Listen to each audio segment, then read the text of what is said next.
If you are listening to me through this video today, it means that I was not able to make the press conference that I planned for April the 11th. But I wanted to tell you the essence of the message that I wanted to develop on April the 11th and hopefully answer so many questions that I'm sure you have on your mind. The first message is I'm innocent. It's not new. You have heard it from me in January. I repeat it today. I'm innocent of all the charges that have been brought against me. And I'm also innocent of all the accusation that came around these charges that are all biased, taken out of context, twisted in a way to paint a personage of greed and a personage of dictatorship. So, but let's talk about the charges, the FIEL, the contract with Shinsei Bank, and the compensation we paid to Jufali. I remain on the same position. I spent 108 days in prison because I've been always consistent with this position that I was innocent of all the charges. The second message I want to send you is the fact that I love Japan and I love Nissan. Nobody spends 20 years in a country. Nobody works 20 years in the leadership of a company without love and without attachment and without engagement, particularly when these years have been marked by so many accomplishments and so much result. I came to Japan in 1999, not by calculation. I came to Japan in 1999 because I was fascinated with the country and I was fascinated by the challenge of reviving Nissan. And you know very well that I committed since the beginning all my career to the success of the Nissan revival plan. And thanks to the hard work of the hundreds of thousands people working in Nissan, and particularly the Japanese people working in Nissan, we have been successful. So my love for Japan and my love for Nissan is untainted today. After all the ordeal I've been through, I want you to know that. I want you to be convinced of that. We've done many things in Nissan I'm proud of. We have also contributed to the economy of Japan, to the development of the management in Japan.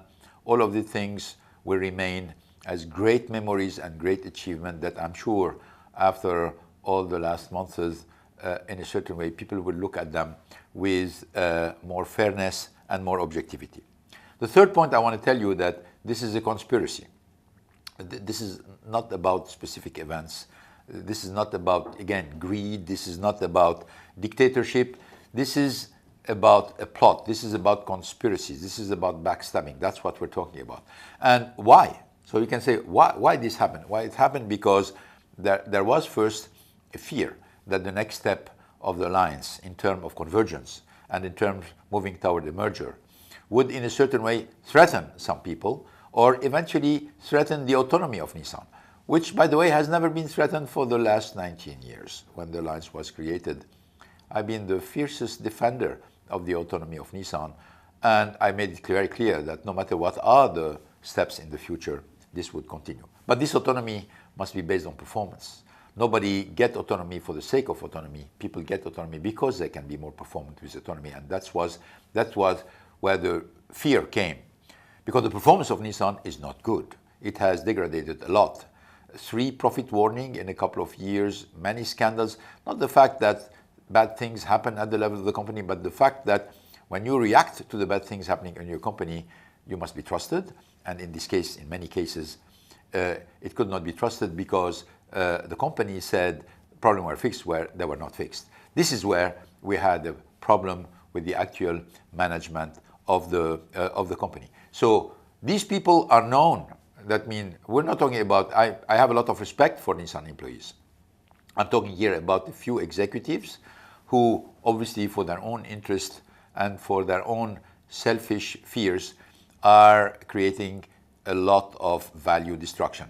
Names, you know them. We're talking about people who really played a very dirty game into what's happening. But hopefully the truth will happen and the facts will happen. But at the end of the day, during all this period, I suffered not only because of my case, but who was taking care of Nissan, who was taking care of the brand, who was defending corporate value, who was defending the shareholder interest. When you look at the decline of the share, when you look at the absolutely mediocre performance of the company, where people are proud to say we're not going to do this, we're not going to do that, but at the same time they don't tell you what we're going to do, what is the vision for the future, what is the vision to enhance the performance of Nissan, what's the vision to enhance the alliance into the future. This becomes very sad, and obviously for somebody like me it's sickening.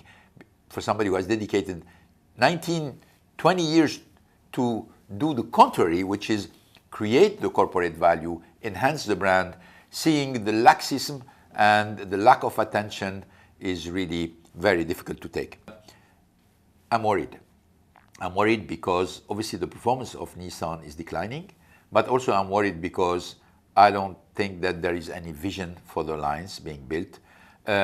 Frankly, sitting down around the table, being consensual about decision, this is not a vision for something in an industry which is as competitive as the car industry. You need to show the future. You need to just make sure about what is our role into the future. You need to make sure that from time to time leadership is exercised, and leadership means we do what's good for the company, not for what we are capable to agree on. This is not dictatorship. This is leadership. It's exercised in many companies. And for people who say, well, there is only two options, consensus or dictatorship, that means they don't know what leadership is about. And this is very sad at the head of an organization as complex and as large as the Alliance can be or as Nissan can be. Finally, what I would like to say is my big hope, my biggest wish is to have a fair trial. I am privileged to have three competent lawyers around me who's going to defend the case, but they don't share with me a lot of serenity about the fairness of the trial. I'm not a lawyer, I'm not competent in this matter, but I will leave it to them to explain to you what are the specific conditions that are required to ensure a fair trial, that I can be hopefully vindicated.